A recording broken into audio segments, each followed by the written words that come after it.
はい、こんにちは、やすさんです。こちらの動画では、フレアネットワークスのガバナンス提案について解説をしていきたいと思います。昨日ですね、フレアネットワークスのガバナンス提案っていうのがいよいよ発表されたんですが、日本語のね、翻訳ができませんでしたので、僕の方で翻訳してね、で、内容の方もちょっと難しいものがありますので、僕の方でね、噛み砕いて、お伝えできればと思います。じゃあね、早速解説をしていきたいと思います。はい、こちら題目になります。FIP01 ということで、フレア分配インフレインセンティブプール提案書ということでね、題名のを付けられています。で、提案内容、投票情報、公平性を保つためのルール、提案の背景となる理由、長期的なトークノミクスの、向上、既存の参加者に報酬を与えて新規参加者にインセンティブを与える、流動性の管理を強化、エコシステムの新規参入者のためのトークノミクスを改善、FLR の配布を譲渡できるようにする、トークン保有者の取引所やセフィプラットフォームのリスクを、軽減する、インフラ事業者やネットワークに、価値を生み出す事業者に報いるためインフレを抑制しつつ FLR を付与できるようにする、生態系に、参加する人々が、不当に罰せられることのないよう、課税の繰り延べ、を可能にすること、FTSO の配信方法、利用可能な供給の定義ということですね、お伝えのさせていただきます。全部読むとね、かなり長くなってしまいますので、僕の方でその内容でね、重要だと思ったものだけ抜粋してですね、お伝えさせていただきます。で、全部ね、フルで翻訳しておりますので、今回の動画の概要欄に今回のね、動画の元記事のリンク貼っておりますので、そちらクリックしていただければ全部ね、記事で見ることできますので、全部見たい方はね、そちら見てみてください。はい、じゃあまずですね、FIP01 ということですね、提案書の内容になります。でですね、そちらの内容で、今回の内容はね、フレアが発展するためには、あらゆるチェーンからの、参加者と新規参入者にフレアエコシステムの参加者となり、その成長を助ける機会を均等に提供する必要があると。要はね、発展していきたいために、クロスチェーンね、フレアすべてを接続するっていうことで、題目になってるんですが、いろんなね、ブロックチェーンをつないでね、いろんな参加者を持ってくる必要があると。だから、今から参加する新規参入者も取り込んでいきたいっていう気持ちがあるようですね。で、既存のエアドロップの利用者、と、あと新たにね、エコシステムに参加する利用者っていうのを対等な立場で置くように設計されてますと、今回の提案がね。で、フレアのステーキングのレベルが業界平均に近いものであれば、デリゲートした場合は、人はね、現在のシステムよりも新しい提案を通じてより多くのフレアトークンを受け取ることができると。これがね、現状のステーキング、要はデリゲートしてステーキングしてるっていうのが業界平均値、後ほどね、公開されてますが、48% ぐらいだったかな。それぐらいが業界の平均値になるようです。で、それぐらいの人がデリゲートしてる、だから損益分岐点みたいなものですね。それぐらいで、デリゲートするんであれば、今回の提案の方が、デリゲート報酬、エアドロップの報酬が多くなるよということがまず一つ。で、つまり、参加する人は流通量が少ない状態で多くのトークンを持つことになるため、トークン所有権の、シェアを意味的に大きくすると。最初はね、流通量が少ないんですけど、多くのトークンを持つので、シェアがね、大きくなると。で、FLR を保有する誰もがデリゲートして分配金を受け取ることができますと。今回はね、スナップショット以外の人も、FLR を新たに購入してね、参加することができるようになると。で、さらにその分配金は譲渡可能ということですね。売りたい人は売って残りのエアドロップはもらえませんが、売っちゃうと。でも、他の人がそれを買い戻して、ね、デリゲートして報酬を得ることもできますので、譲渡可能になったよっていう形ですね。で、入手法にかかわらず全て等しく扱われると。で、あとは、トークン分配の残りを受け取りながら、フレアの実現と税務イベントを延期することが可能となり、税負担のタイミングをより、適切にコントロールすることができると。これね、エスクロー機能っていうのがね、肝になってくるようですが、後ほどね、また解説をしていきたいと思います。はい、でですね、提案内容としまして、最初の FLR 配布方法は変わりませんと。最初の 15% の FLR トークンは既存のエアドロップ受信者に配布されますということですので、2020年ね、スナップショットを迎えた方に最初の 15% は予定通りね、配布されると。で、これは42億 FLR 相当に相当しますと。で、本提案では以下のような修正を行いますということで、FTS のデリゲート、インセンティブプール、残りのトークンの242億相当の FLR を、今後ね、ラッピングした人に36ヶ月間、渡って毎月均等に分配しますということですね。これが今回ね、加わるっていう形になります。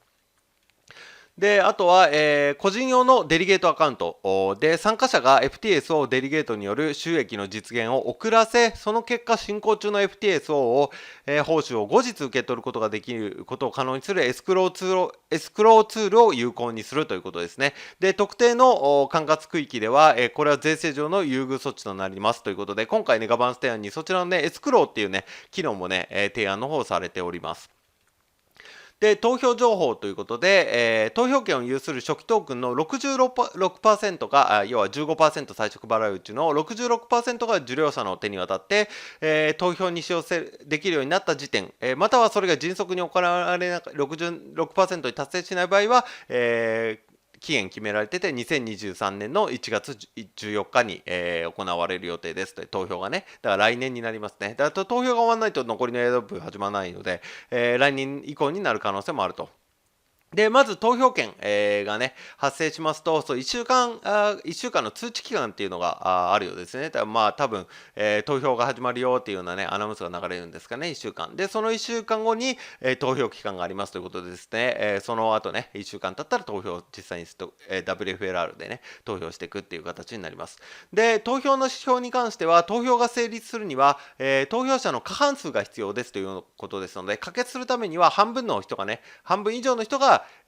賛成とか反対とか、っていうのを決める、投票される必要があるということですね。で、これね、1票は 1WFLR ということですね。ですので、ウォレットあたり、1ウォレットアドレスあたりに、1票が付与されるわけではないので、1WFLR がね、投票権を持つので、多くね、たくさん持っている人が、たくさんね、この投票に参加することができるっていう形になるかと思います。で、投票資格に関しては、本提案はフレアファンデーション、フレア財団とフレア VC ファンド、ベンチャーキャピタルのファンドは、除くすべてのトークン保有者が投票することができるということですね。で、公平性を保つためのルールということで、本提案で、投票可能なトークンは最終残高の 15% ですので、今ね、皆さんがもらう 15%、に関して、投票することができるので、新たに購入したりとかね、そういったものは対象じゃなくて、あくまでも最初の 15% に投票相当するものだけが、投票に利用できるっていう形になります。で、今回の提案の背景となる理由ということで、まずね、既存の参加者にも報酬を与えるっていうのはこれも予定通りですね。あとは新規参加者にね、インセンティブ、参加するインセンティブを与えると、購入してね、ドロップをもらえるっていうことで、だから新しい人たちも取り込んでいきたいと。で、トークン保有者の取引所やセフィプラットフォームのリスクを、軽減するということで、要はデリゲートしてラップする必要がありますので、取引所からウォレットの方に移行する必要がありますよね。まあ、取引所がデリゲートとラッピングをサポートするって機能っていうのはあるようなんですけども、それが取引所がね、採用するかわからないので、エアドロップもらいたい方は自己ウォレットにね、移動させて、ラッピングする形になると。で、このセビプラットフォームのリスクっていうのは、集中型取引所がね、引き出せなかったり、そもそも取引所が倒産しちゃったり、まあ3年間あるんでね、今後、どうなるかわからないので、エアドロップがちゃんとね、行き渡らないっていうリスクがあるっていうことで、まあプロジェクトの言っておりまして、そちらのリスクを軽減する、こともね、念頭に置いていると。で、続いてエコシステムに参加する者が不当に、不利にならないように税の繰り延べを可能にしますということで、これ、エスクローの話ですね。これもね、詳細についてまたね、解説のをしていきたいと思います。で、長期的なトークンエコノミクスの向上ということで、これにより、既存のスキームと比較して供給量が大幅に減少すると。で、供給量がね、減少したら需要と供給の話なので需要が上がるので、トークンの価値が上がるんではないかなということで、インフレに関するね、内容になります。で、緑が今回の提案のものということでね、供給がだいぶね、現在の提案よりはだいぶなだらかにこう下がってるといった形になっております。で、長期的にはインフレ率は 0% に近づくということで、今回ね、こうガーッと下がってますよね。で、インフレに関しては少し難しい内容もあると思いますので、僕の方でね、まとめてまた別の動画でも撮っていきたいと思います。これはどういった内容を示すかっていうことですね。で、既存の参加者に、報酬を与えて、新規参加者にインセンティブを与えるということで、受信者、エアドロップの受信者がデリゲートすればするほど、より多くの FLR を受け取ることができますと。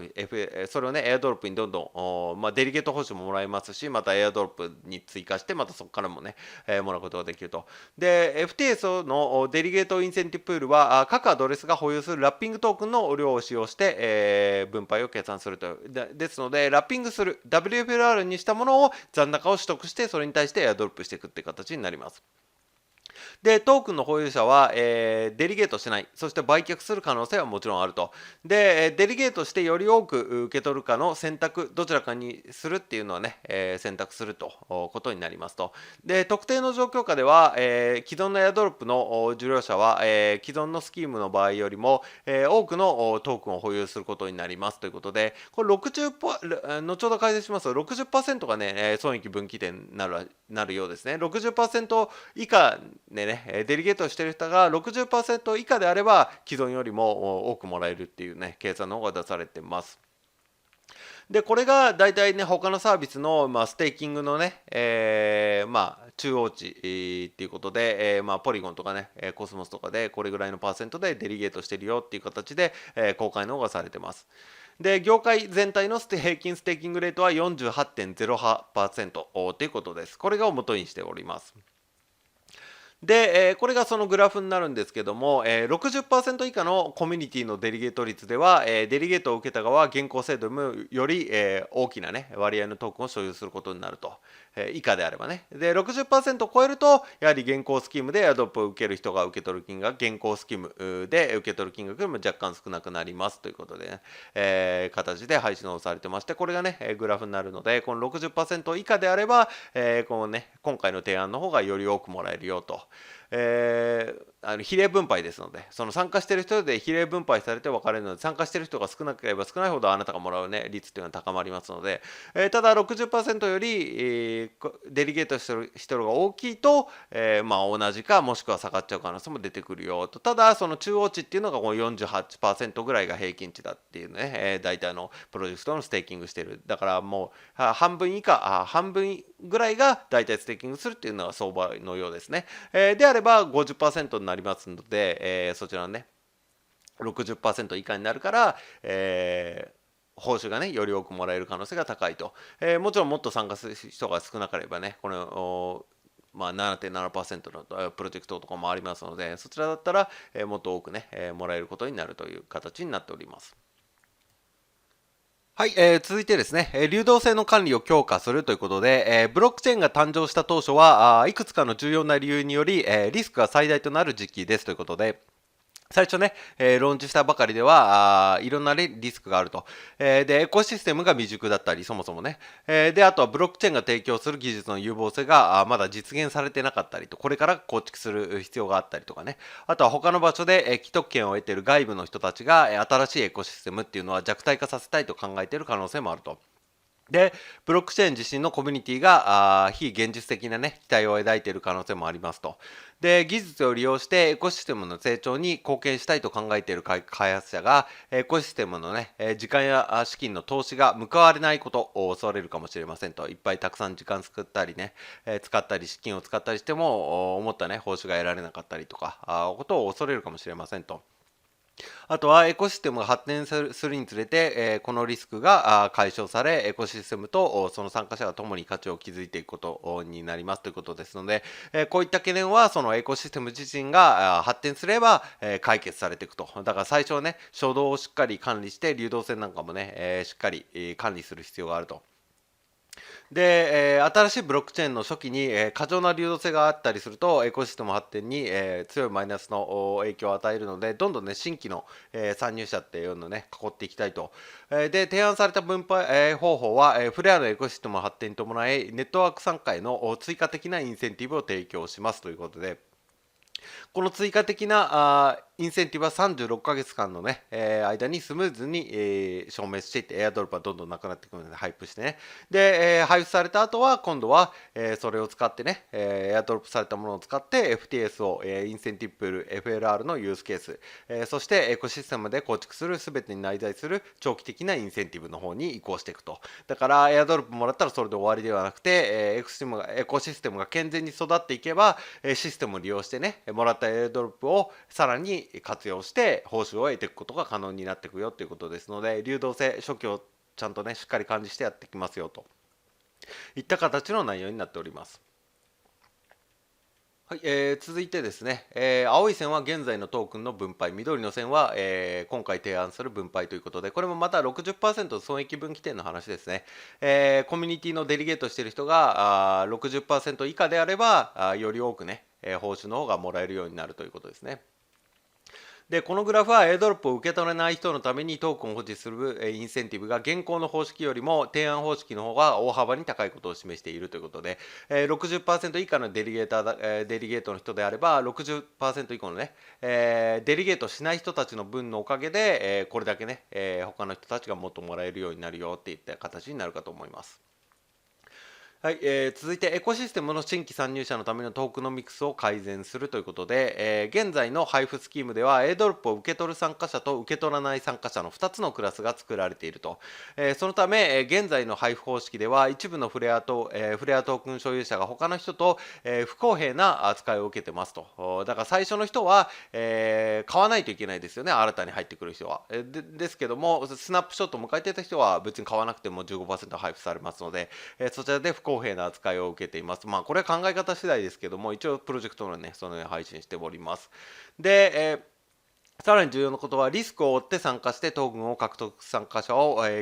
最初のエアドロップの受領者と比較して不公平に扱っていると。だからこれも同じことですよね。要はだからリスクを負ってっていうのは買わないといけないんで、今から参加する人は新しくね、ただ、既存のね、スナッシュを迎えた人は、スナップショットをね取るだけで別にリスクは取ってないっていう、まあリスクっていうのはどういったものをリスクというのか、まあ買うだけの話なのか、それは人それぞれによることですが、まあプロジェクトね一応このように話してます。で、既存の配布方法は、フレアのエコシステムがエアドロップトークン保有者以外の参加者ベースを拡大する能力を大幅に制限すると。で、したがって、フレアのエコシステム成功の可能性を制限していますと。これは既存のエアドロップの参加者、受信者にとっても望ましくないことであり、本提案はこれを是正するものですということで、まあね、既存の配布法では新しい人たちが入ってこなくなると、でそれはね参加者ベースではなくてそれを制限してしまって、フレア自体の成功も制限すると、それはまあ、結果的にね、既存のトークン保有者エアドロップにしてもエアドロップもらう人に対しても望ましくないですよねっていうようなね形で、解釈のされています。で、本提案ではエアドロップ中に受け取ったかトークンを受け取ったかエアドロップ後に受け取ったかにかかわらず全てのトークン保有者っていうのは今後平等に扱うよっていうことですね、書いております。はい、でこのグラフから、エアドロップの参加者はエアドロップの外でリスクを取ってエコシステムに参加した人よりも最終的に FLR のシェアをはるかに大きくしていることが分かりますということで、このグラフがね紫が既存のエアドロップのスナップショットを迎えた人たちですね。でオレンジが今回新しく参入していく人たちのね、シェアする割合なんですけども、やはりねどうしても最初の 15% のエアドロップの分がありますので、エアドロップのね、スナッシュを迎えた人たちの方が最終的にもらえるようにね、どうしても有利に働いてしまうと。で現在のホチキでは外部からのね参加者が希薄になっていると。でエアドロップグループに有利になってしまうので、提案する方式は全ての FLR 保有者をね平等に扱いたいよということで配信をされてます。はい、でですね、現在の分配方法では、エアドロップによる分配のため、エアドロップを行わない参加者の所有比率が月ごとに希釈されますが、提案する分配方法では、参加者の所有比率は一定に保たれますということで、これがね、既存と、あと今回のね、提案によるもので、提案によるものは、このね、緑、で、青が既存のね、